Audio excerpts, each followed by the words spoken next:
Hi friends, అందరికీ నమస్కారం. ఇంకో ఇంట్రెస్టింగ్ వీడియోతో నేను మీ ముందుకు వచ్చాను. ఎన్నో ప్రోటీన్ ప్రయోజనాలు ఉన్న ఎన్నో ఆరోగ్య సమస్యలకి పరిష్కారాన్ని చూపుతున్న ఈ మునగాకుని నేను కూడా ఇంట్లో వాడుతూ ఉంటానండి. అప్పుడప్పుడు నేను మునగాకుని కోసుకొచ్చుకుంటూ ఉంటాను.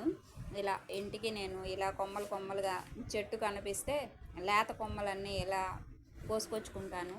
కోసుకొచ్చుకొని దీన్ని ఒక 2 రోజులు కనుక దీన్ని మనము ఇలా ఈ కవర్లో ఇలాగే పెట్టేసేసి పక్కన పెట్టామంటే ఆకు మొత్తం ఊడిపోయిద్దండి. మనం ఏం పని చేయక్కర్లేదు, ఆకు మొత్తం ఊడిపోయిద్ది. ఆ ఆకుని అంతా క్లీన్ చేసి పుల్లలన్నీ పక్కన పడేసేసి మనం ఇంకా మునగాకుని పప్పు వండుకోవచ్చు, రసం పెట్టుకోవచ్చు, మునగాకు పచ్చడి చేసుకోవచ్చు.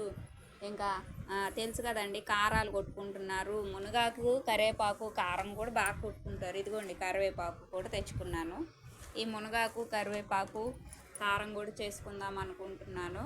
సో నేను వెళ్ళినప్పుడల్లా కరివేపాకు, మునగాకు, పూలు ఏది కావాలంటే అది తెచ్చుకుంటానండి. అయితే మునగాకు గురించి ఎందుకు చెబుతున్నానంటే ఈ మధ్య ప్రతి డాక్టర్ కూడా మునగాకు తినండి అని చెప్తున్నాడు. మునగాకుని మన దేశం నుంచి ఇతర దేశాలకి ఎక్స్పోర్ట్ కూడా చేస్తున్నారు. మన దేశంలో విరివిగా దొరుకుతుంటే మనమేమో తినడం లేదు. సో ప్రతి ఒక్కళ్ళు కూడా వారానికి ఒక్కసారైనా మునగాకు తినండి అని చెప్తున్నాను. ఓకేనా ఫ్రెండ్స్, వీడియో నచ్చితే తప్పకుండా లైక్ కొట్టండి.